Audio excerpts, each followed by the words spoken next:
Welcome back to the Seat Time Podcast. It is the August episode, so episode 23.8, and our guest today is John Short. So a racer out of Texas. Cool, because John Short and I actually have known each other for a long time when he used to race TCCRA, Toro, and some of the more off-road series here in Texas. So it's great to check up and check in with him. One of the things, of course, we have to talk about is his mustache. We've seen so many great pictures of it, so we get to check in on that. He's got a few life updates. So not only does he have a new daughter, but he also just had wrist surgery and was able to get out a lot of equipment out of his left arm and talk about how uncomfortable that was for him. But the real meat and potatoes of this episode was when we went into talking about the rider triangle. There were many other pieces and parts to this, but it was great to be able to get a chance to really dive in to what we hear so many people talk about when they talk about rider triangle. So awesome conversation there with John Short. And of course, we dive into hydration and nutrition. So I did put a post out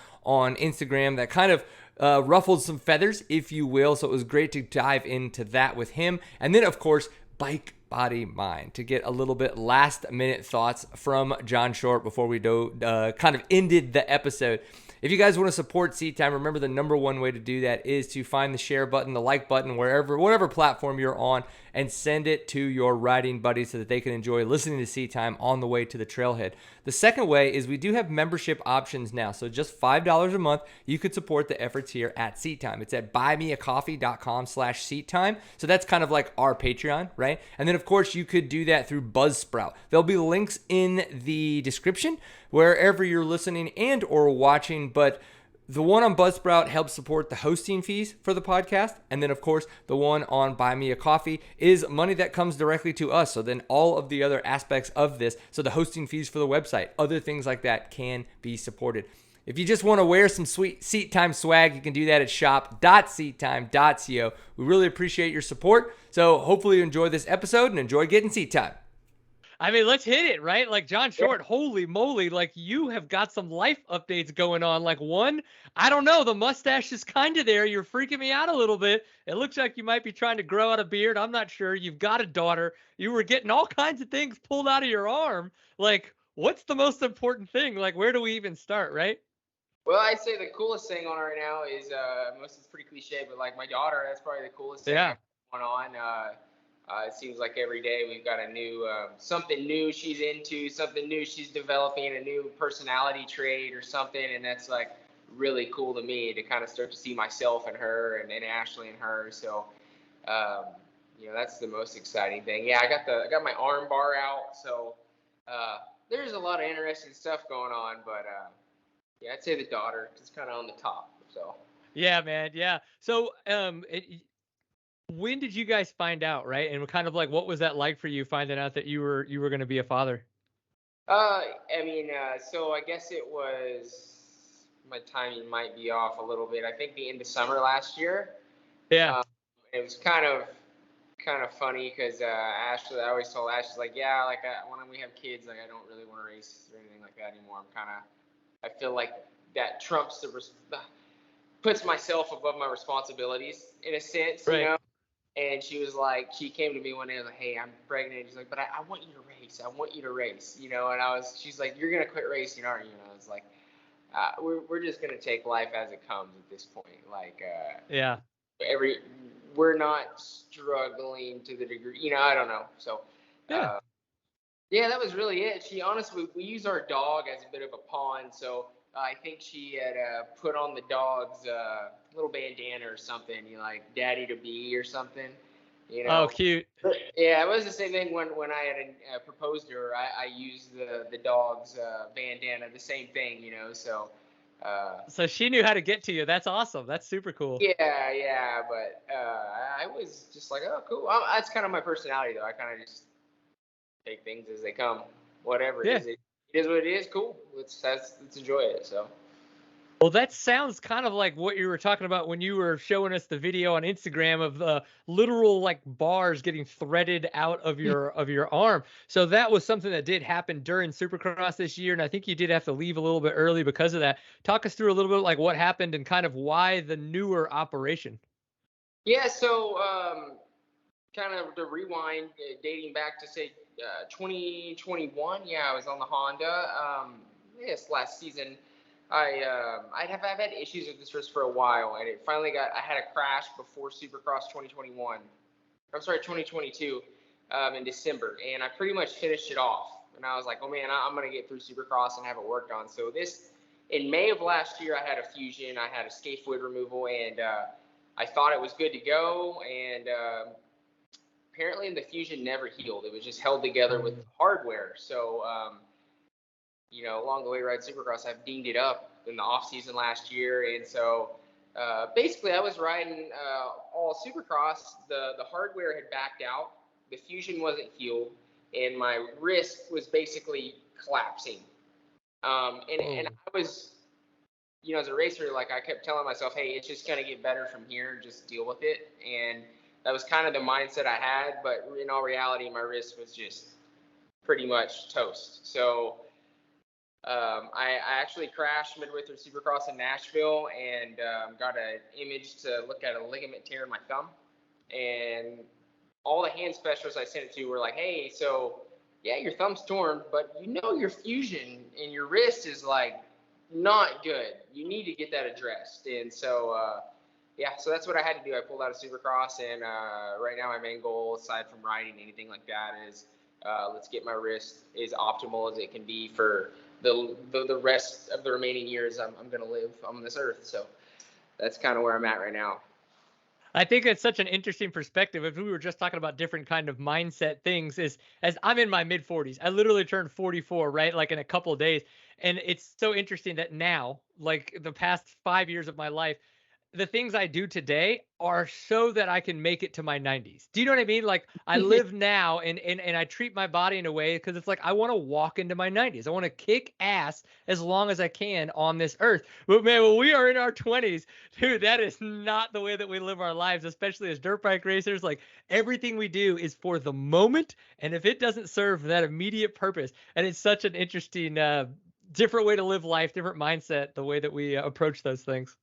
Oh, it's crazy, and it kind of hit me hard though, like trying to race this year, and the team I was riding for, they were really good about like, hey, take a weekend off if you need it, whatever. But in my eyes, it was like they hired me to do a job, and I kept a lot of that within and just tried to make it happen.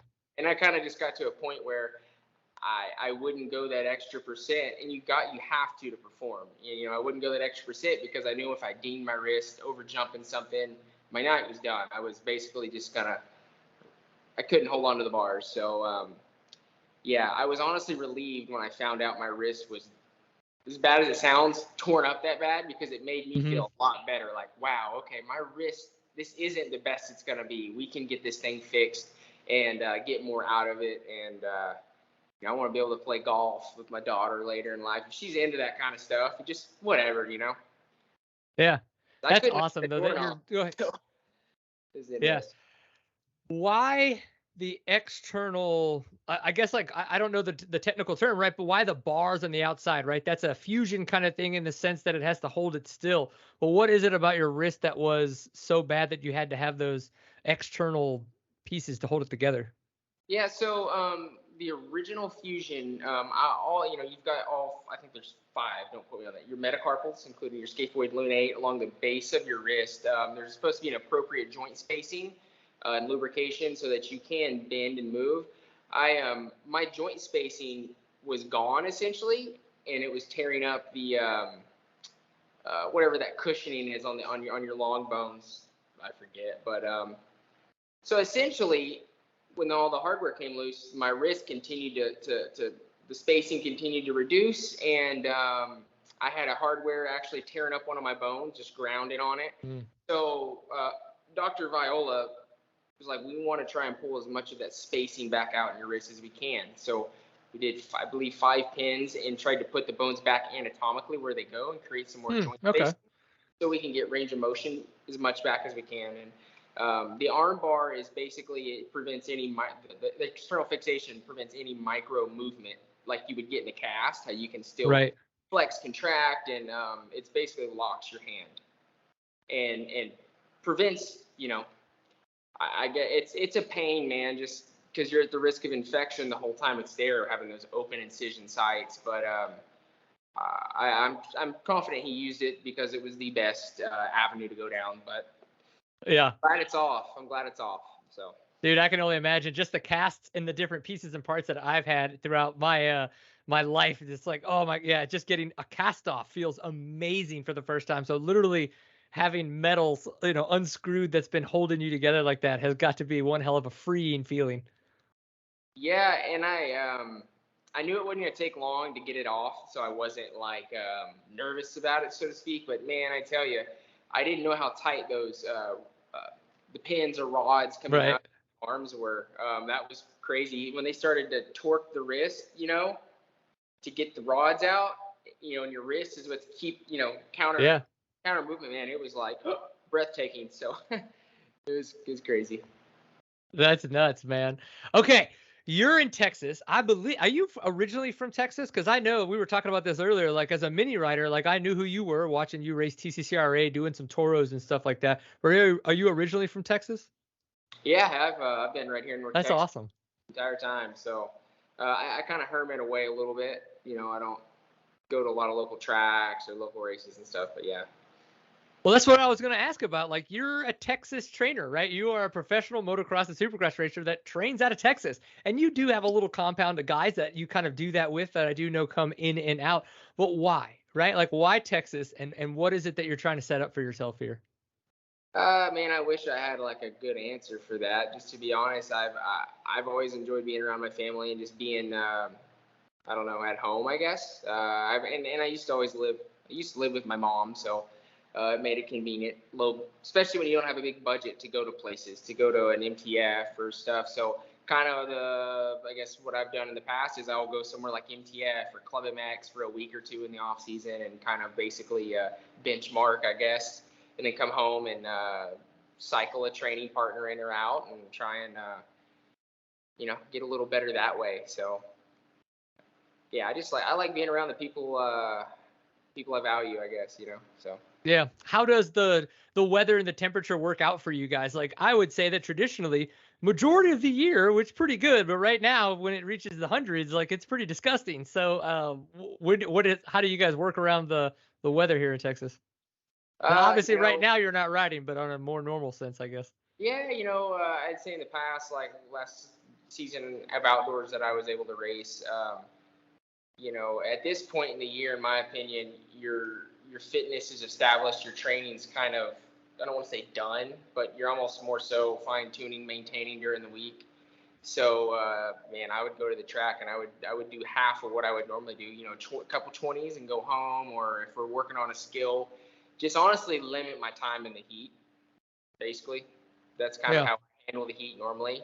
So even right now, I mean, I'm getting a little older, so I don't handle the heat as well. So I do runs and stuff, and I do them at 5 a.m. before my wife and everybody wakes up, because otherwise I'm out in the heat, in the middle of the day. So I do. I'm the same way. Yeah, I wake up 5 o'clock, go work out at the 5:30 a.m. class, and it's that way. It's done, and it's not disgusting. And sometimes it's cold in the mornings, but I'd take that, put a little bit more clothing on, rather than have to take off clothing and sweat my junk off. Oh, for sure. I can agree with that for sure.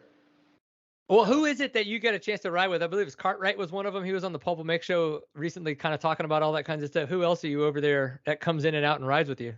And I'd say, like, just generally speaking, over the years, mainly I've done the bulk of my riding with Mitchell Oldenburg. He's always been a really good training partner because he's always been just a little quicker than me on race day, not necessarily during the week, which is frustrating. Yeah, I bet. But it's a good guy to stretch you, kind of try and bring you to him. I've done a lot of riding with Ryder Floyd, and here recently, this last year we've had Henry Miller move in. We've had, Josh has moved to Texas, and Grant Harlan's kind of been in and out. He's from Texas, but he's spent a lot of time in Oklahoma. So this year in particular, we've had all 5 of us here and riding during the week, and it makes the weekends not as I guess nerve-wracking because you're pretty much riding during the week with the guys you race. So. Right. How do you guys leverage each other as training partners to become better racers? Yeah. Well, I'd say that's one thing is it's pretty cool is we're all pretty open as far as, there's certain environments, certain tracks that I may not be as good as those guys. And we're all pretty like open with input, man, I sat behind you for 5 laps. Like, yeah, you're slow here because of X, Y, and Z. You know, we all kind of, I think the theory I've adopted is if there's 5 of us and none of us race for a factory race team, if we can all work together, almost train each other, if one of us makes it, cool. You know, I wish it was me. I hope it's me. But if it's not me, like, at least we've all worked. One of us has kind of broken through. So, yeah, just those are the guys you want to train with, though. I feel like the guys you can kind of put their ego aside, you know, and just help each other. Well, that's what I was going to ask is did you have to kind of learn how to take feedback from another racer, right? Because maybe they're not, when you listen to a coach, you have that coach trainee kind of mindset. But when you're with another racer, sometimes it's hard to take feedback from them because they're another racer. You see them as a competitor. So when that kind of first started for you, have you ever had an ego like that, or was it something that you could easily just take that feedback and kind of roll with it? I'd say you probably have to ask those guys, but I definitely feel like I'm a coachable guy. Like, you could probably tell me something at a race, and I definitely would process it and consider it and, like, you know what I mean, analyze it for what it is. So I feel like I'm generally pretty coachable. A lot of times if somebody's got something to tell me, somebody that I value has something to tell me, I'm pumped because most of the time a guy watching is like, go faster. You know, there's not really any real input involved. So when someone like that has something, a piece to bring to the table, it really gives me something to focus on and, like, okay, I can really be better here. So yeah, I feel like I'm pretty coachable. I think, let's just be honest, probably the best way that I'd be able to coach you is on trimming facial hair. Like, I mean, like, I don't know that I'm going to be the one that's going to be coaching you on a dirt bike, but it is one of those things. Again, I like talking to other racers and riders that you have coached. And one of the things that I've heard you and seen you talk about before is the rider triangle.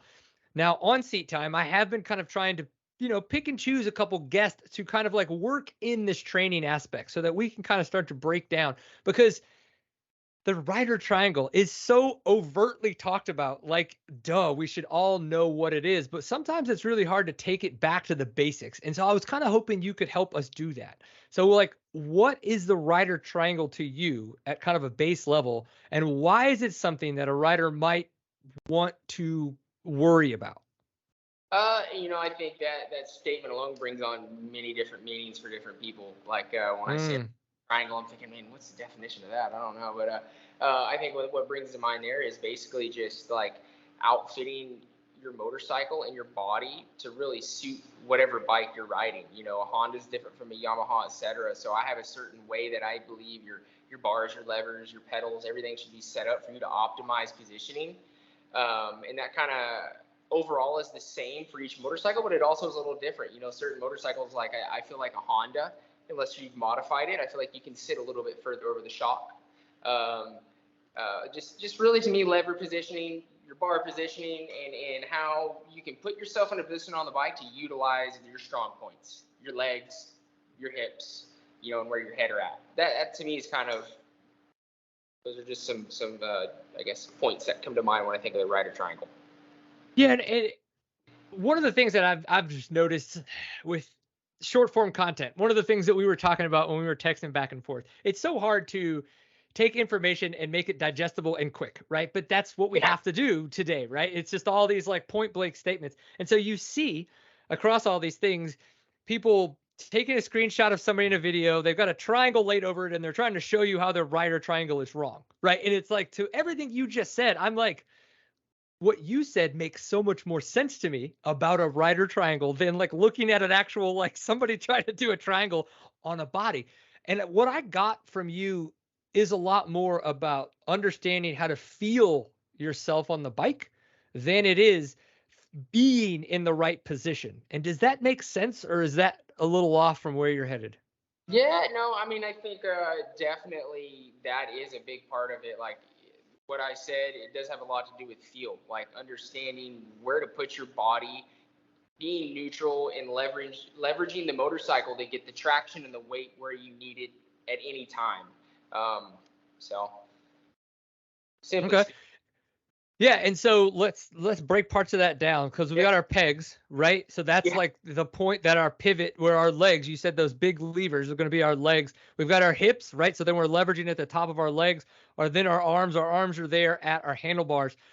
And then trying to get that head in the right spot. And I love everything you said because it's about like how do you position yourself on the bike that you're riding? And again, everybody's different. Somebody's 6 feet tall, somebody's 5'4", somebody's on a Honda, somebody's on a KTM. Where do you start? If again, and if we go back to that idea of feeling, like where do you start trying to have somebody understand what it feels like to kind of like be in that position?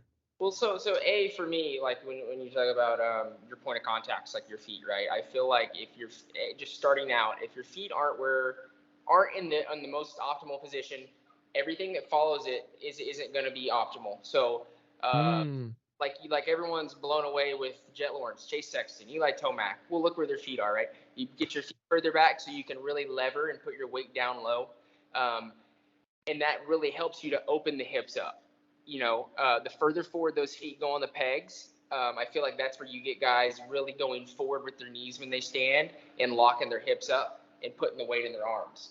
Um, so that's kind So of like, let's dig into that a little bit more. yeah, You said where are the feet? We're talking about you're saying that they're a little bit further back on the pegs, so they're much more on the balls of their feet, being able to have and then being able to drive that weight kind of into the ground, and that helps keep their hips back.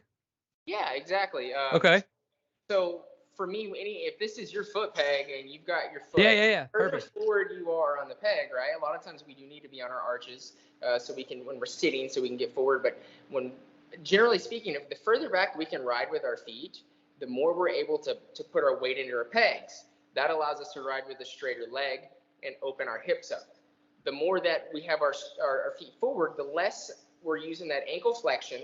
So when we stand, our knees are going to go forward, our arms are going to be straight, and that's where you're going to get guys, man, I've got arm pump. Man, my suspension's not any good. Those kinds of feedback generally, think feet, in my opinion. When you start saying your Interesting. suspension's no good, I've got arm pump, blah, blah, blah, a lot of the feedback you get on riders, you can go straight back to where their feet are at, where their hips are at. Starts from the ground up. That's cool. Okay. There again, lots of factors, but we compound that a little bit. Another guy and I were having a conversation, and we were talking about how I've noticed that when I can remember, and by remember, just kind of doing, you have a little bit more pinching of the bike, that I feel a little bit lighter up top, like, and then a little bit less arm pump, a little bit less shoulder pump, and that the concept that we're thinking it is that we're using our legs to kind of pinch and hold onto the bike more, and we're maybe not kind of like gorilla gripping up top as much. Is that a thing, right? And is that a wrong way to think about it because of the fact of everything you just said about the pegs? Like maybe I'm leaning too far forward and that's why I'm thinking I need to pinch with my knees. Tough to even dissect without, seeing it, but I guess like conceptually, right?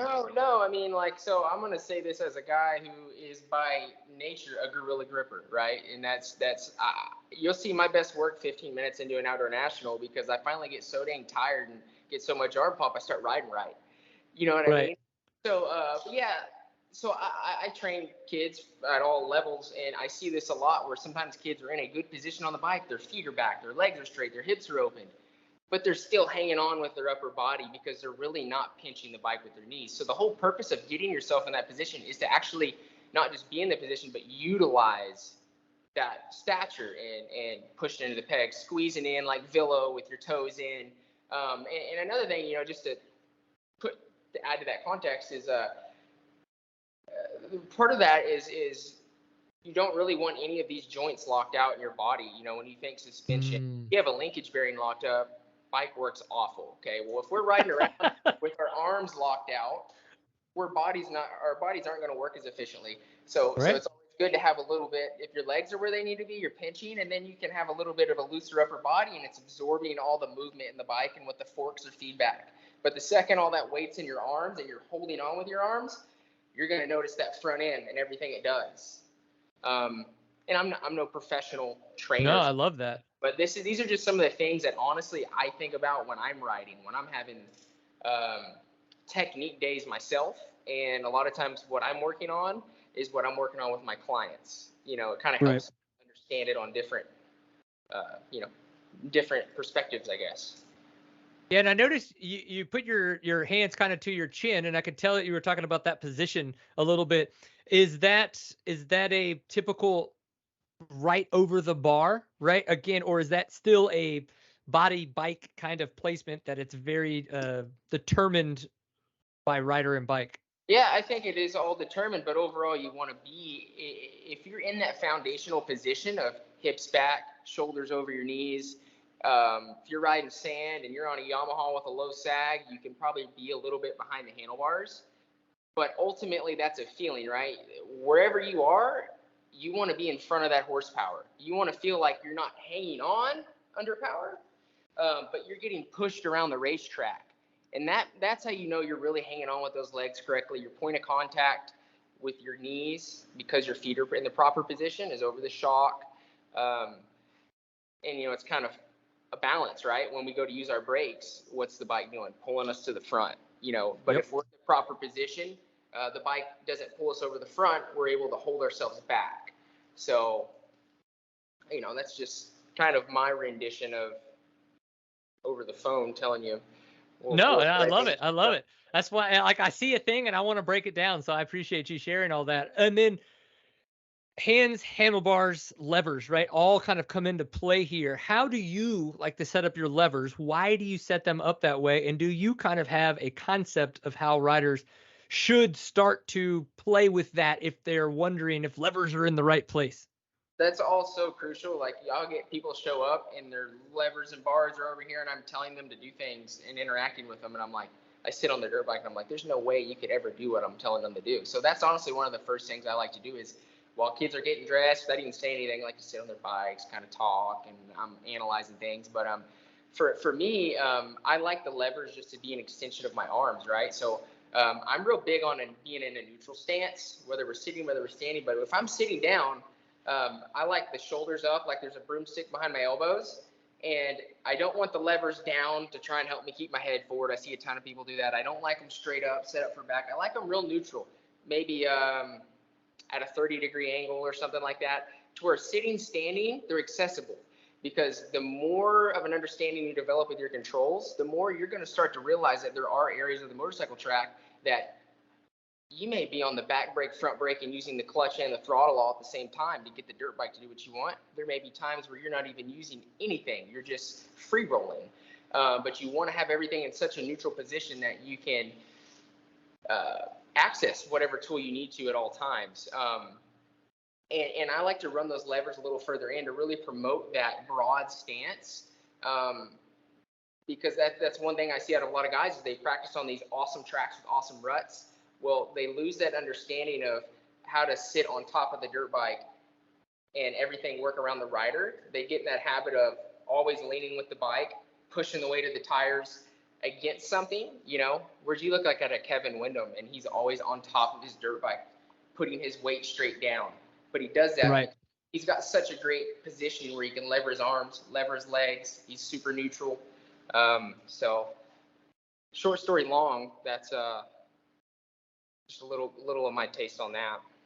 No, I love it. And we're here for the long story, so it's okay, yeah, okay. Right? Like that's the thing. We're here to break it down and to get weird. Yeah. So. Well, I'll be honest, that's one thing that really was a hard thing for me this year, because like I'm always been real old school in the sense of like elbows up, right? Guiding the bike with your outside shoulder, tight with your legs. And so with like, after fusing my wrist last year, I had to run my lever flat.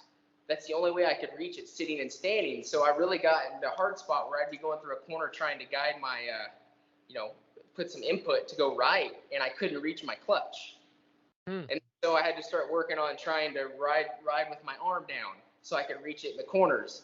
And I actually went and sat on my bike the other day for the first time, and I was like, why is your clutch so far up here? So it's adapting. That's a hard thing to do for an old guy. Just wait until you start riding again now, because God only knows, right, how this is going to heal, and your lever could now be faced 90 degrees down or something ridiculous. Yeah, right? I hope so. I would love that if I can ride normal again. Yeah, right. Well, again, that's so much, right? Like in reality, it's too much. Do you know what I mean? Somebody Oh could yeah. spend hours trying to figure all that stuff out. So where does one even start to try? Because I think the hard part too is a lot of us don't know how to do that without someone watching or without the capability of showing video to somebody. And maybe that's what we always need to have happen anyway. But is there a way to start to kind of try to either feel these things or maybe set up your own video to then see what you're looking for, to start to work towards what you're talking about? So it is a lot, and that's why I feel like it's really hard for certain guys in the beginning. So that's where like I love all these YouTube videos and stuff like that. The only downfall is it's exactly what you just said. You've got all this information, and you have nobody actually helping you implement it, right? Like what you feel like and what you're doing are two different things. So I do feel like at some point it is good to have, I'm not saying myself, but like going to an actual camp, a school, or having your dad, watch these YouTube training school videos and then, kind of implementing it. Because yeah, it is a lot. And so where I like to start personally, if a new rider come in, we want to go to this track, that track. And I say, wherever you want to go, because we're not ever going to touch the track. Everything I like to do on the first entrance, and I lose a lot of people on this because it isn't fun. But to try and digest the use of controls, that to me, that's number one. Like, understanding how to use your brakes properly, understanding what that front brake does, understanding what that back brake really does, the clutch, and how it all works together. Until you understand your controls, you're never going to have ultimate maximum control, in my opinion. So I like to start straight off the bat on circle drills, and then we'll work into braking drills, and then we'll work into ovals or figure eights and try and tie those two concepts together, and then we try to dial in our body positioning. But the first and foremost is if you don't know how to use your brakes, it doesn't matter what comes after it. Your corner's never going to be the same. You can't work on a corner until you know how to set up for a corner. So to me, that's where a lot of guys don't get it, is if you want to go faster, learn how to slow down. And that's a great place to start, to be honest, because a lot of guys who just bought a dirt bike, started riding, and I'm not picking on anybody, but I see it a lot at the woods races, because there's not guys that are really specifically out there trying to coach. I think there are a few like Hunter Smiths and kids now, but back when I raced woods, there weren't people at the track training. So guys just ride on their own. But understanding how to brake and use your brakes, that would help so many people. It really would. Nice. I feel like we could stay. Yeah, I feel like we could stay on this topic for probably another 30 minutes if we just take this evolution. But there were some comments that I put out on Instagram. And again, to our point about short form content, I came across Absolute on purpose because I wanted to start a conversation. And in the long run, it was about the racers and riders that were talking about how they were still tired from Southwick at Millville. And I know that there's a cumulative effect of 32 plus weekends, right? Racing over and over again. But my opinion is that if they're making that statement with those 6 to 7 days between races, they're not prioritizing the recovery the way that they should be, especially considering the cumulative effect that their body has been going on. And so, one, I wanted to get your opinion on my hot take, right? My hot take on the internet. And then really dissect that and talk about what it looks like for y'all professional racers between all these races and all of these weeks that you guys have to try to be on the top of your game. Yeah, well, just to add to that, I've always been on one side of the fence, right? Growing up, I've always really honestly not been good enough. I've always needed to be faster. I've always needed to work towards getting the speed to actually do what I want to do. So I've always had that mentality of more, work. And I would like to call that like an off-season mentality, right? Yeah. But I would tell you right now, 85% of my career, I've had that same mentality through the off-season, all the way through the season. And so I would say like 2019 or 20, the last year I raced outdoors, I had an individual helping me structure my training. And only time I went outside during the week was to ride the 2 days I rode and the 2 motos I did on those days. Everything else, gym, I didn't go outside. I didn't go outside and hang out. Strictly recovery. And I'll tell you, I realized in 2019 that I had never shown up to a race before that moment, recovered and energized. And it was crazy the effect it had. So honestly, that's kind of my take. I feel like if you're chasing something during the season, that's a bad spot to be. A lot of guys are there because of injuries and stuff, but the work's done coming into the season, you know. So if you've got your base, you should have that base fitness if you were healthy and everything dialed in, and it's almost like you're just kind of doing what you need to optimize Saturday. But I've been on both sides of that. This year I didn't hardly ride coming into the season after that wrist injury, and I'm like, I can't even ride for 10 minutes. Yeah. Why am I in the main event, you know? So it was like, how do you chase your tail? You know, do you ride during the week and train, or, you know? So it's a tough place to be, but I definitely, especially in the hot dog days of summer, man, you've put that dirt bike up some during the week. And if you do ride, I personally, I didn't ride past Wednesday, and I optimized that Thursday and that Friday, and I was ice bathing, ice vesting, going to the starting line, and all that seems like silly stuff, but man, that's the best I've ever felt at races, is when I wasn't trying to build fitness throughout the outdoor national season, you know. Where do you think that mentality comes from? Because I agree with you that it feels like that's the mentality, right? That it's like in other sports, it feels like they've air quotes caught up, right? And again, outside looking in, within other sports, it could still feel the exact same, right? But it does feel like you hear racers talk about the fact that it is just like, no, like I'm not doing enough. I'm not enough. I'm not fast enough, which means I need to do more. Is that an industry thing? Like, is that just pressure from everybody else outside of the person that's on the bike, that we have to test, we have to find the part, we got to get the body stronger? It's like none of that can happen without 3 months of work. No, we can't cram it into 3 days. Yeah. Like, well, I mean, I'll tell you. So, you know, you're obviously I'm speaking Supercross, Motocross side of things. There's not but 10 or 12 guys in each class, maybe, that are really able to do this as a full-time gig. So, like, I've never ridden for a team that's paid me a lot of money. That's like, right. you have to do this, this, and this. It's all internal pressure, because it's just like owning a new business. Like, I know at the end of the day, if I want to keep doing this and I want to achieve those goals, I have to do it. I have to make it happen. And some of us innately just have that, like, do more mentality. I think a lot of racers do for that reason, because internal pressure of like, hey, make or break. Especially, you know, if you weren't an amateur phenom growing up. I think my best Loretta Lynn's finished as a fourth in the B class. You know, there's not any factory rides coming from that. So Right. For me, that's what it was, because growing up as an amateur, I was trying to close that gap. I started late, and I trained like I was racing outdoor nationals. When I was 14 years old, I was training with Blake Wharton and his trainer on a super mini. I can remember doing 40-minute motos. We'd pull over at 30 and do burpees in the middle of the summer while dad's filling the gas tank up, you know.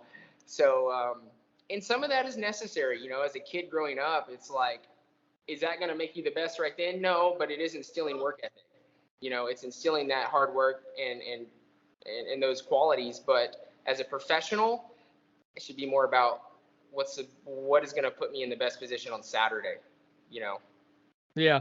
And I'm someone who comes from all sides of it, right? Like to be completely honest, like say you're doing a 30-minute moto, a 30+2, and it's time to fill up gas or whatever it is, 15 minutes, you're going to fill up some gas and you're going to do 30 burpees. Like, that is actually more of a mental capacity than it is physical capacity, right? Because you're going to get back on that bike and you're going to be more tired now. You're actually probably putting yourself in a dangerous position physically, right? Because now you're going to try to go at that same pace, that same intensity you were just doing when cardiovascularly, you just drove yourself through zone 4 and zone 5, right? Like heart rates. So now trying to keep up on the motorcycle, physically, you're probably more capable of crashing. But if you were to come at it from a standpoint of, okay, we're going to do 20 minutes. All right, 20 minutes. 20 minutes is up. You're going to drop and you're going to give me 5 burpees. You're going to get back on. You're going to do a 15-minute moto. When you get off, you're going to do 10 burpees. Now you're going to give me a 10-minute moto. When you get off, you give me 15 burpees. When you get off, you do a 5-minute moto. And then when you get done with that, it's 20 burpees, right? Like, so there's a level of intensity that can be kept across the board. So the burpees can still have intensity, but also the time on the bike can have intensity, but it doesn't have the chance potentially, right? This is very circumstantial and contextual of damaging the rider on the course. And I think that's, again, totally outside perspective. It always looks like we're damaging riders when they're training or practicing because they're trying to ride at a level of intensity that's not needed for the time that they're doing it. break that, like kill, like. No, I mean, when does everybody get hurt on a Wednesday? I mean, during the week at wherever they're at, Glen Helen, Baker's Factory, down the road, and like you said though, especially the like that moto context I put out there, like if I'm racing that summer outdoor nationals, that's probably not the smartest, but as a young kid, what that does is it's you hear the David Goggins type guys. It really does. You're more so training this right here to show yourself that, like, man, I'm capable of so much more. My body can go through so much more. And honestly, like at the time, did that help me? Heck, I don't know. But I'd say when I started racing pro and I'm racing outdoor nationals, and every time that 25-minute mark comes around, I start picking guys off, and it's like they just don't have the mental strength. You know what I mean? So yeah, you're definitely right. Like, smart or not, probably not, but it's maybe. And don't take that as like it is what it is. Like, we're here now. That happened in the past. It's not like I'm not picking on anybody. Because the only thing we can do is talk about our experiences, and if we think they worked or not, and then move forward with that. Do you know what I mean? Like, and we either adjust or don't. Like, and it's okay either way. Without that kind of stuff, I definitely wouldn't be as into it, hard of a guy as I am. But that's definitely the type of thing you go do at a corner track. You know what I mean?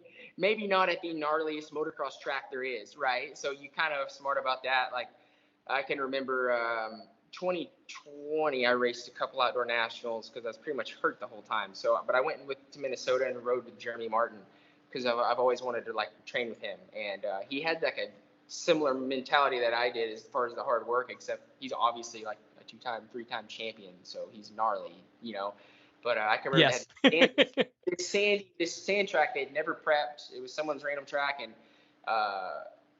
40 minutes, And I can remember the track was long enough that if I was riding good, Jeremy wouldn't lap me.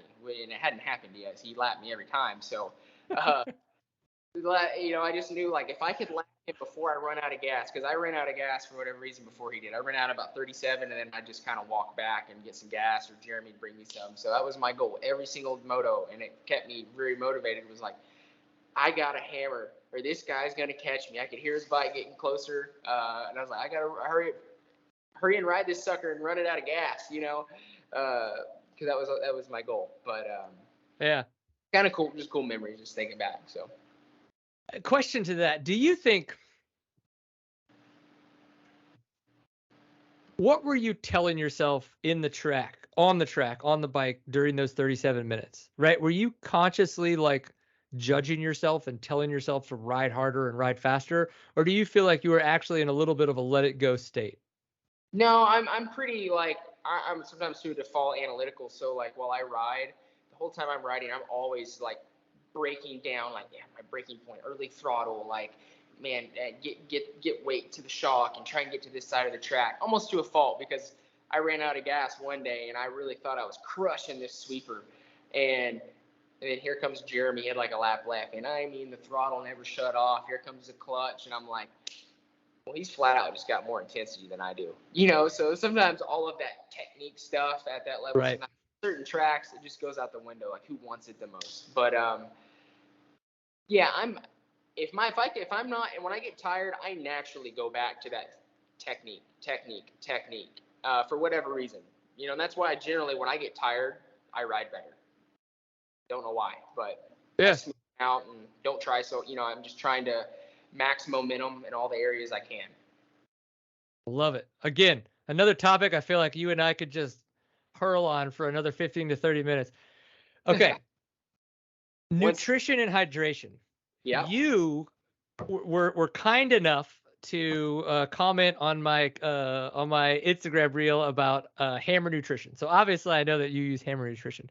But dude, talk me through what nutrition and hydration looks like for motocross and supercross racers. Because I feel like, again, that's another space where, air quotes, we're getting there, but there's just still so much like misunderstanding of why Dylan Ferrandis would drink a Coke afterwards, right? Like, everybody's like, fuck, he's having a Coke. Look at that son of a bitch. To them, it's the same as having a beer. I'm drinking Coke for dinner tonight. Right. Like, but someone that understands what's happening with the body and understand what's in a Coke to then why he would drink it. Right. Like, and so I wanted to know, like, what is it that you guys do when it comes to hydration and nutrition? Well, me personally, like I'm a very not because I'm anti, but I'm a very clean individual. I don't smoke. I've drinking one time at my wedding, so like for me, I'm a water guy, and when it's hot, I'm drinking. You know, it doesn't have to be hammer heat, but you know, electrolyte drinks, effervescent tablets, whatever. Eating a ton of fruit. I'm pretty like in that realm.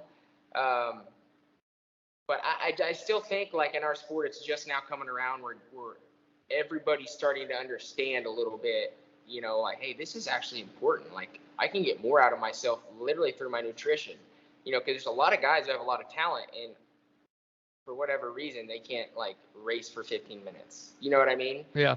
And actually, Alex Martin and John Wesley and their troll training deal, I feel like that is, without them meaning to, has really helped so many guys who have never had trainers or guidance that are racing professional. I feel like that's really opened a lot of those guys' eyes as far as just the basics of it, you know, basic nutrition, fitness. It's crazy how many professional athletes really don't know anything about fitness or nutrition. They just try to, you know. We were talking with Alex on the podcast in March, and he literally was like, dude, Grant Harlan was not eating between motos. I was like, he said, Grant, you have to eat between like, he's like, that's where your energy is going to come from in the second moto is the food, right? You know, and I'm just like, wow, like we really are still that far away. Carson Brown didn't eat or drink and passed out this past weekend at Washougal. Yeah, right? It's crazy. It's crazy. And I'm like, what are we doing? Like, we are going to kill ourselves. And it's all because we just don't eat or drink. Well, and I feel like, not to talk about myself, but that's probably the only advantage I've had over the guys around me up until now was from a young age, you know, like training with Wharton and his trainer and certain people. That was a priority very early on, diet, nutrition, when I really should have just probably been eating Cheetos and drinking sodas, you know. But now, dang it, you know, Alex and John are helping really everybody else catch up. Blueprint. guys are just scooting on by. So it's pretty cool to see, though. The sport needs that evolution. We need to be considered real athletes. You know, we need to be in that realm, I feel like. Yeah. Well, what have you learned the most about yourself and your body when it comes to the way that you fuel with your hydration nutrition? Man, to be honest, Alex has helped me a bit with like timing, just, you know, what certain foods to eat at what certain times, as far as like eating more fats and nuts and stuff to you know, so something I've always had a hard time with, especially in Supercross, where you're at your max heart rate zone. It seems like about 12 minutes, man, I'd be killing it. But I always I have a big mental lapse, you know, run off the track, do something silly, and I just quit thinking for a second. But I like, you know, more carbohydrates and more fats to feed my brain. So among other things, but just honestly, the timing of food is super important. You know, it's one thing to check all the boxes and eat certain foods all throughout the day, but it's another thing to actually place those foods at the right time to where you're utilizing the nutrients, I feel like. Yeah. Now that I've kind of like watched a bunch of other and paid attention to a lot of other sports that I've dug into nutrition a little bit and everything, like yes, someone is going to know that they weigh 130 pounds and that they're going to be going for 30 minutes plus 2, right? So 35 minutes, and they have sweat this much. They're going to have measured their sweat. They're going to know exactly how many electrolytes they need at what time, days prior, right, to the event. And then right before they go, the 30 minutes before the line, they're going to put the exact, 33 grams of carbohydrates. Like, they know this. Like, it's easy to figure out, right? The formulas are there. It's just so interesting that it's not. It doesn't seem like it's discussed. But you're right. Troll training is definitely, they have done a great job bringing it to the surface. We just have to keep going deeper. I tell you right now, I don't know those numbers myself. You know, that's something I should be more aware of personally. You know, and that's the one thing is, you know, I've worked with a few other trainers, and man, there's a lot of guys that have a lot of knowledge. But I do like the fact that you know, Alex and John, they bring it at an affordable price that everybody can, you know, it's hard to pay a guy full time. It is. It really is.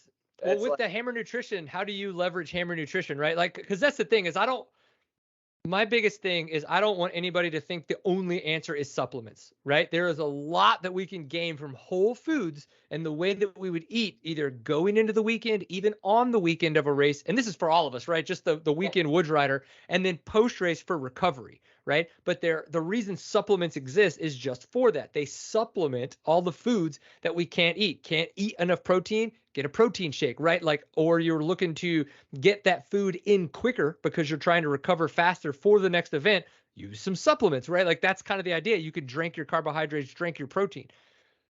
So how do you leverage Hammer Nutrition? I mean that exactly. Because all these supplement companies, Hammer included, I feel like they make such a spectrum of products. You almost feel like, well, I could just pretty much shop at Hammer Nutrition for groceries and take their capsules, all their supplements, and never eat food. But that's definitely not the case. I really try to get all the nutrients I can out of my food, and really minimize the supplement intake.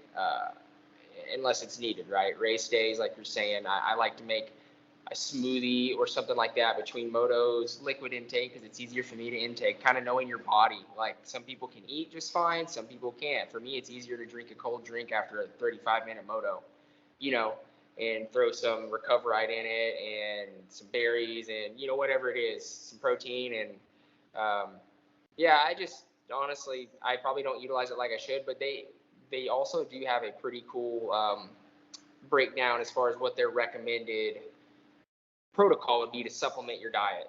Hammer does. Cool. And so that's kind of cool. But yeah, man, I just throw it in there. I said, man, I'm about to go ride. I probably need some carbs, and I don't feel like, I'm not as informed as I should be. I guess we could say. And it's tough because of the fact that like I don't want to come across as the guy that's finger pointing, right? Like I'm a dirty nasty woods rider, right? I'm not a professional racer, but it really interests me, and I know that air quotes we can all do better. Do you know what I mean? And so part of my thing is kind of like is to make people realize that it's not as hard as you think it is, and we can leverage a lot more foods out there than I think a lot of people think that we can, right? You know what I mean? So. Yeah, and it's just honestly just being willing to put the effort in and pre-plan, etc. Like one thing I am good about is I will fly on Thursday with enough food for breakfast, lunch, and dinner through Saturday night, so I'm eating the same as during the week. At least I'm not like going somewhere and they're cooking with different oils or whatever it may be.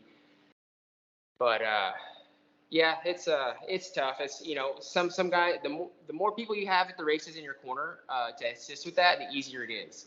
But that's hard. It's hard to focus in on those numbers and those specific details when you're also like, hey, I need to swap my suspension. I need. Yeah. You know what I mean? So, I'm also the mechanic. I'm also the mechanic, and so I've kind of been in both areas where I have help and I don't have help. So it's harder and easier.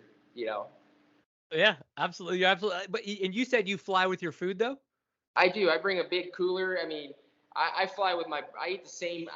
I'm very routine to a fault probably. I eat the same breakfast. I eat the same lunch. I eat the same dinner. Generally speaking, I have a few things like I'll rotate in and out, and I would rather eat out of a Tupperware than be searching for food on Friday, driving around St. Louis or wherever. So that's I think it's that. Yeah, one, it's the consistency, right? It's something that your stomach's had before, so you're not going to wind up having diarrhea or upset stomach. You're going to, there's no chance, there's littler chance of food poisoning, but you also know what it's going to do to you from that nutrition standpoint that we were just talking about, right? Like you might want to go to Lone Star Steakhouse and get a steak, but you may not know that this is the one that's going to have food poisoning, and you're just totally screwed up your race weekend over something like that, right? And it's like those are the little things that we actually have control over, and we just don't think about it. And it's like, but those are the little tiny things that when you start to add those kinds of things up, that make your weekend a little that add up over a season, over those weekends, that make you just come out on the top just a little bit more over others that don't plan like that. I don't know. I think it's smart. So it's just that extra percent, I feel like, because even as far as like the stress aspect of, hey, I'm flying in at 1, man, I'm going to have to get to the airport, get my car. Well, then it's been 4 hours since I've eaten anything on Friday, so like people probably think I'm crazy because I don't care if my food's cold or not. I don't care what it tastes like. I'm the same way, yeah. So Shove it in, man. I'll be on any airplane on any given day, just like eating some nasty cold food, and the people around me are looking at me, but I'm like, dude, don't tell you. You need to look at it and be like, professional racer over here. Yeah. This like crap's like It's drooling down. 11:30. I'm eating my lunch, or whatever.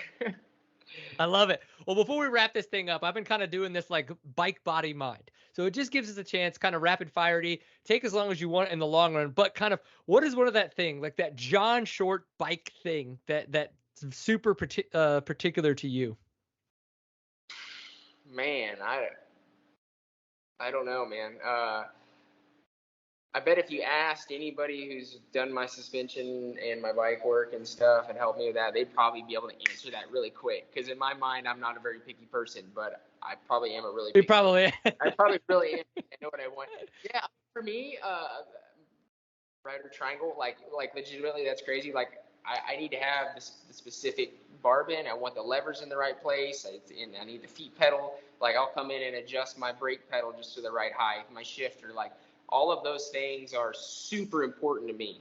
That the feel, I guess that's what you kind of alluded to earlier is like, I guess I'm a feel guy. I like to have a certain feel on my motorcycle. Cool. Okay. Body. Keep going. Sag, fork height, triangle. That's all pretty important to me.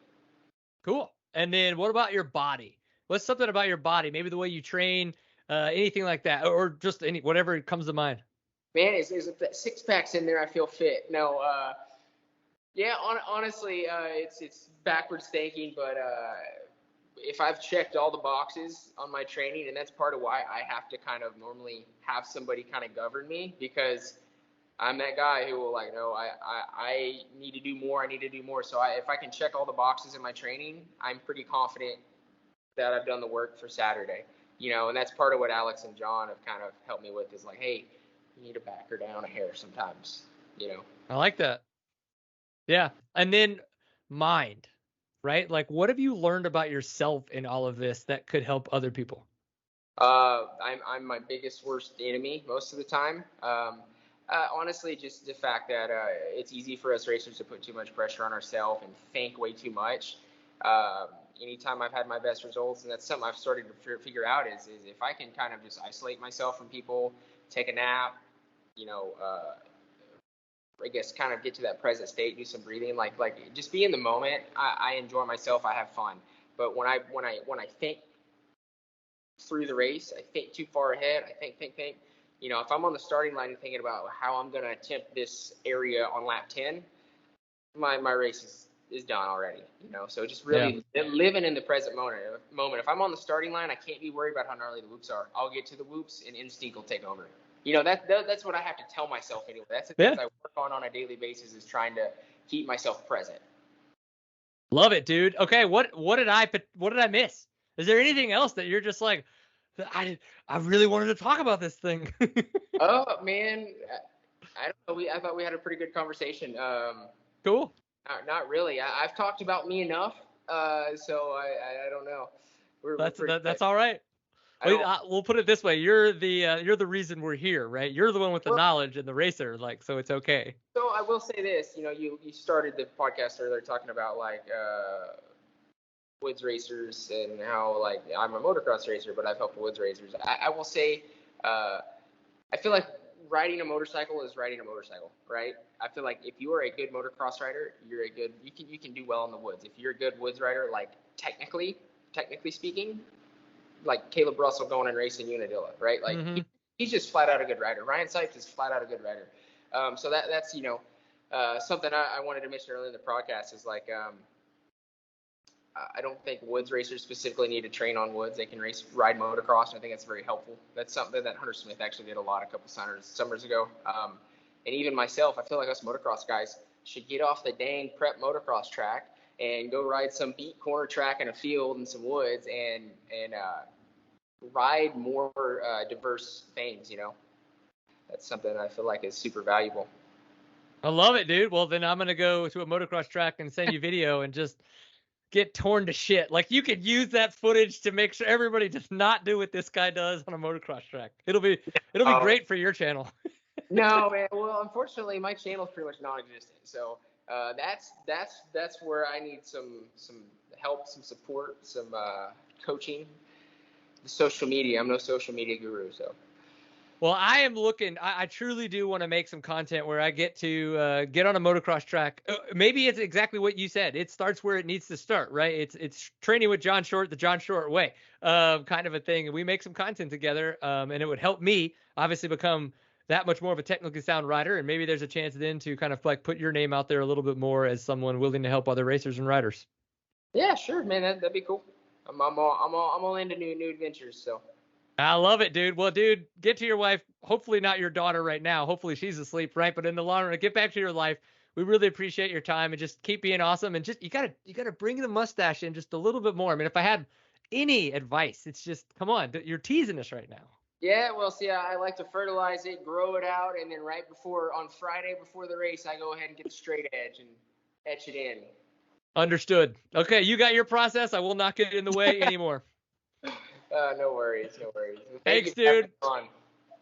I loved digging into the rider triangle conversation with John Short. That is an area that I've heard a lot of throughout many years of racing and riding dirt bikes, but the understanding now of why that position is talked about the way it is, I do think that some people inflate how important it is because it's so much more about a feeling than it is anything else, but also to be able to have somebody to watch your position and to see where you kind of might be leaning too far forward, too much weight on the bars, too much weight backwards, and how we can adjust that for all of the things that John Short was talking about. But I want to know, what was your favorite part of the conversation? Obviously, there are ways that you could do that. If you're watching on YouTube, please leave a comment down below and make sure that we understand what it is you like about the Seat Time podcast. We are glad that you guys are here. If you want to support Seat Time, number one way to do that is to find the share button wherever you're listening and or watching and share it with a riding buddy so they can enjoy listening or watching Seat Time on the way to the trailhead or while they're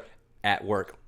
If you want, please go to buymeacoffee.com/seattime for one of our $5 memberships. Of course, you can do that on Buzzsprout. Links will be in the description so you guys can get there. It just helps support some of our efforts. And if you just want to wear some Seat Time swag, we would appreciate that as well. You can get yourself a hat, get yourself a Seat Time shirt at shop.seattime.co. Hopefully you found this educational. If not, at least it was a little bit entertaining. We want you guys to continue to enjoy getting Seat Time. We will be back next month for the next episode of the Seat Time podcast. We've got other videos out there on the internets and more reels coming.